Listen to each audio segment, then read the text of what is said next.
písničky Coca-Cola vánoční kamion už se blíží sem k nám.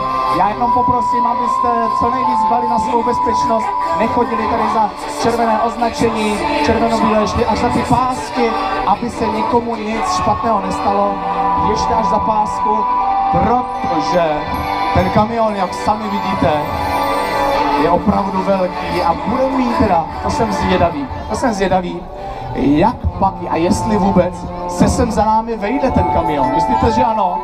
Vejde se sem? Jo, dobře, ale to jenom v případě, že budete velmi obezřetní, dávat pozor na sebe i své blízké.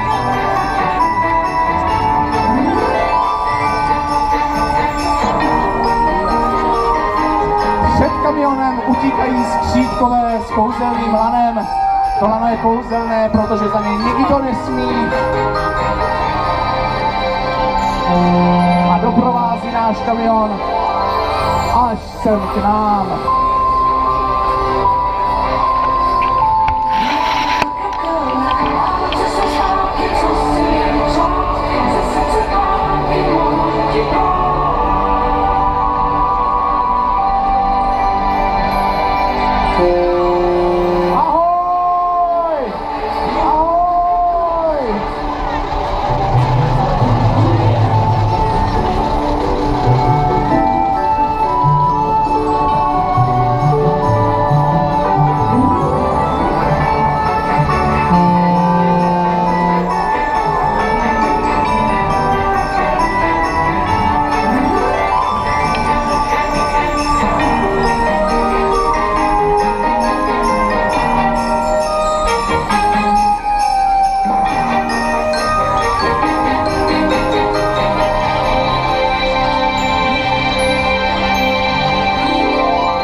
Poprosím, kamion bude ještě couvat, vydržte tady, protože ještě nám bude chvíli trvat, než se kamion dostane na svou konečnou pozici, tak, abychom se mohli podívat, mohli nakouknout do Santova pokojíčku a samozřejmě všichni společně přivítat Santu Klause.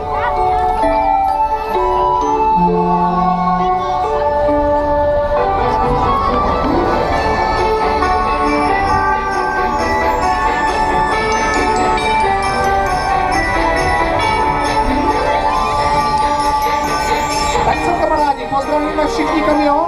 Ahoj! Ahoj!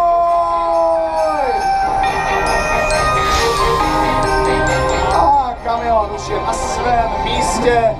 Jak jsem říkal, tohle kouzelné lano je kouzelné hlavně proto, protože za něj nikdo nesmí, kromě skřítků samozřejmě. No a... Aha. Kamion je sice na místě, no ale my nevíme, co je vevnitř, že? My nevíme vůbec, co je vevnitř, my tam nevidíme, musíme ten kamion asi ještě otevřít. Otvírali jste někdy kamion? Víte, jak se otvírá kamion? Ne, že? Ještě ne. Já vám to prozradím, je to jednoduché. Kamion se otvírá foukáním. Umíte foukat? Jasně, že umíte foukat. Každý umí foukat. Foukněte na mě. Teda to, co jste snídali teda, člověče? Vy máte dech. No dobře, tak pořádně foukneme. Připravte si dostatek kyslíku kolem sebe. Chci vidět pořádný nádech, jo, nádech. A foukáme, 1, 2, 3, teď. A už se nám to otvírá, už. Co to je? Se to zaseklo nějak, nebo co? Halo? No to nejde, teď to nejde ani zpátky, ani nahoru, no to je. Že vy jste někdo nefoukal? Pane, vy jste nefoukal, že? Málo jste foukal. No musíte přidat pořádně. Všichni budeme foukat, dospěláci. Musíte nám pomoct, jo? Budeme foukat všichni tentokrát a pořádně. Jste připraveni? Tak pozor, nádech. 3, 2, 1. A už je to tady.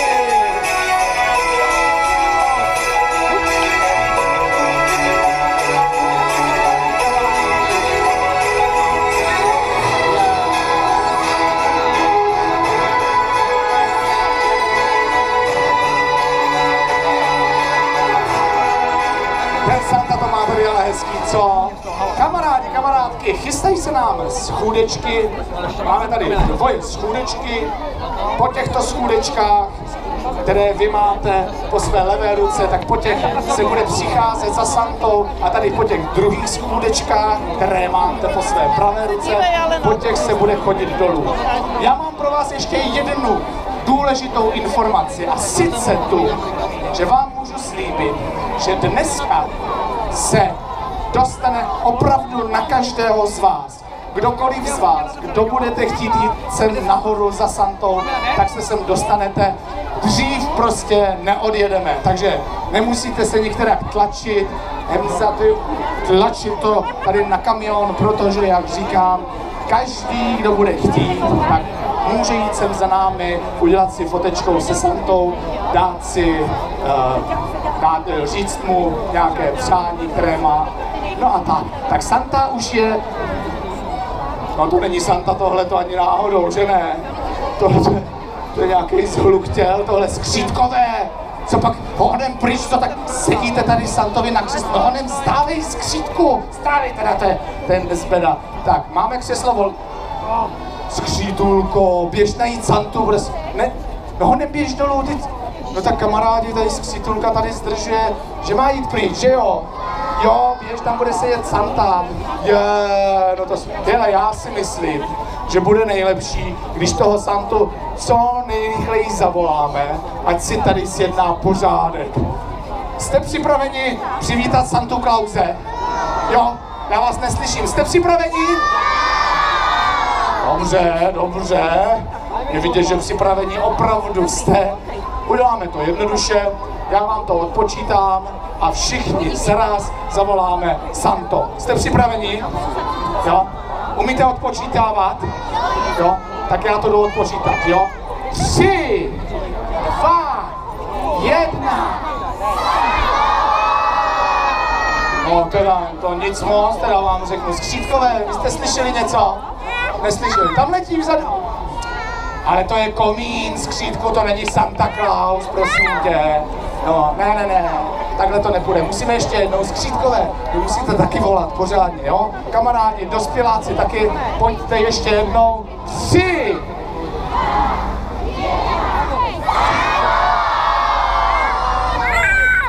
A tamhle už... Ne, to je pán z Euronixu, zase to je zase někdo jiný, tam vyšel někdo z televizí, to jsem si spletl, Tak musíme ještě jednou, pořádně prosím vás, naposledy a dejte do toho opravdu srdce. Jste připraveni? Tak jdeme na to. 3, 2, 1.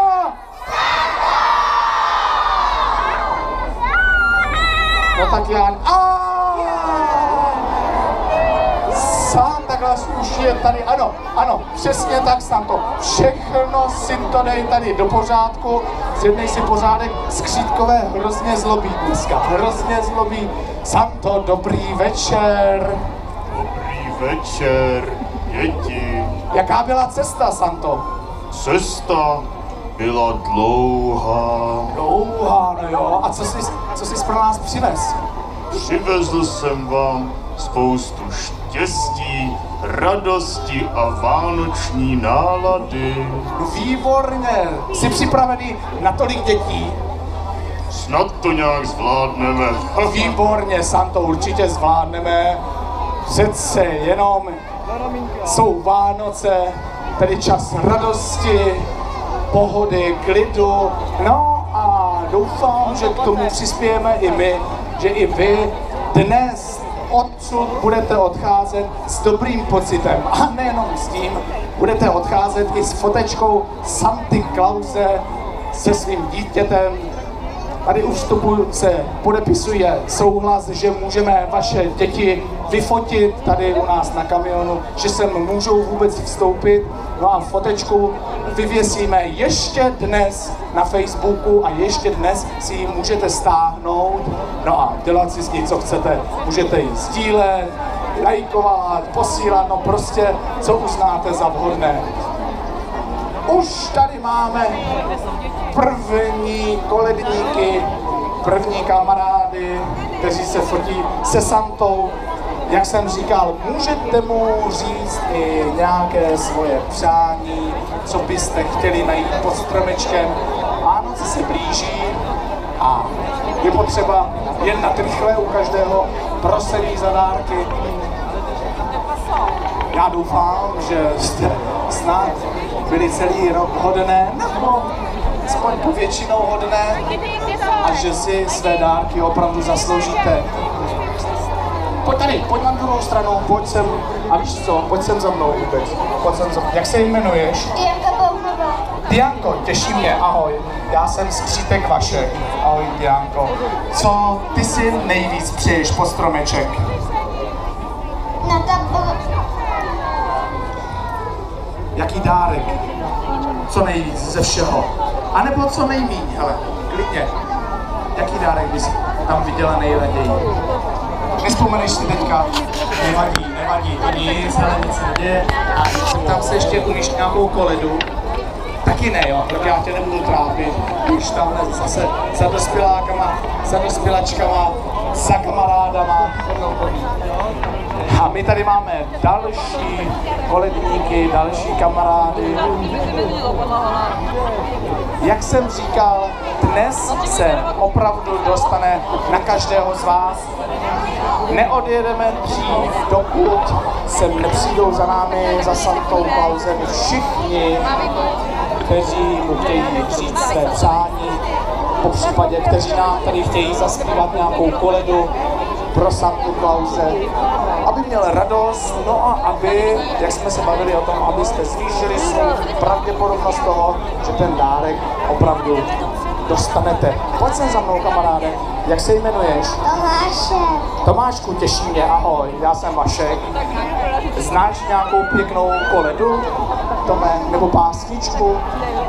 A nebo nějakou lidovou písničku třeba? Jo, chodíš do školky nebo do školy? Do školy. Do školy? A učili jste se tam teďka nějakou písničku? Co? Ne, nespomeneš si teďka na nějakou? Jo, tak já tě nebudu trápit samozřejmě. Klidně místo toho bychom si mohli dát třeba taneček. Umíš tancovat? Moc ne. No tak dobře, nebudu tě trápit. Tady je nějaký stydlin, ale tady je slečna. Pojď za mnou. Jak se jmenuješ? Danielka. Dančo, ahoj, těší mě. Dančo, umíš nějakou písničku? Jo. Jakou třeba? Co bys nám tady zkusila zaspívat? Skákal pes. Zkus, no jasně. Skákal pes přes oves, přes zelenou louku, šel za ní myslivec, pero na klobouku. Pejsku náš, co děláš, že jsi tak vesel stále, řekl bych vám, nevím sám, hop a skákal dále. No výborně, velký potlesk pro naši zpěvačku, odvážnou, výborně, děkujeme. Já doufám, že už teď máš